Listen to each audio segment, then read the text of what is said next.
Bismillahirrahmanirrahim. Excellencies, Madam Secretary General of the UN Conference on Trade and Development, ladies and gentlemen. First of all, I want to say I'm pleased to join this very important dialogue. Secondly, I want to congratulate Barbados for holding this conference. There are four issues I want to talk about, Madam Secretary General. Number one is the distribution of COVID vaccine. Unfortunately, the richer countries are vaccinating their people 20 times faster than the developing world. This inequity has to be removed.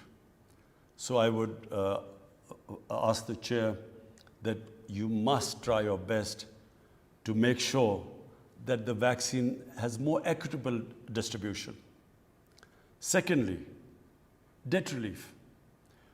I had campaigned for debt relief for the developing world because everything in the developing world, because of the lockdowns imposed because of the COVID-19, have disproportionately affected the poorer nations, the developing nations. So I would recommend that debt relief should continue till the pandemic is over. Thirdly, climate finance. Madam Secretary General, the developing world, and I specifically speak about the small island groups, and of course countries like Pakistan, who are more vulnerable to climate change than even the richer countries. The small islands, because of the rising sea levels. Countries like Pakistan, because we depend upon water from our glaciers for our survival.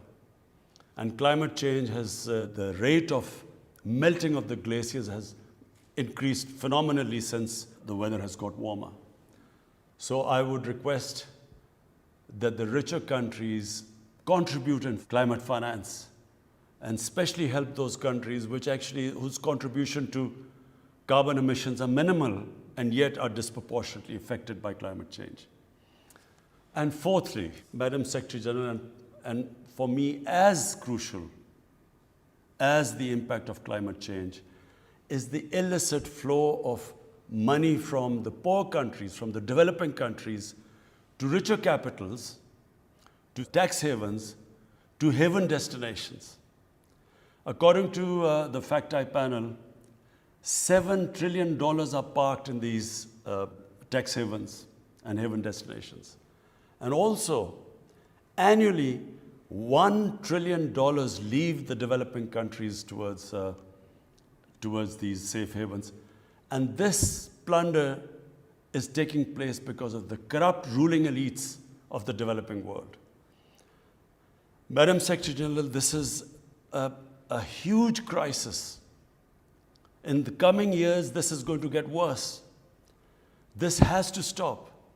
And the only way it will stop is if the recommendations made by the FACTI panel should be implemented.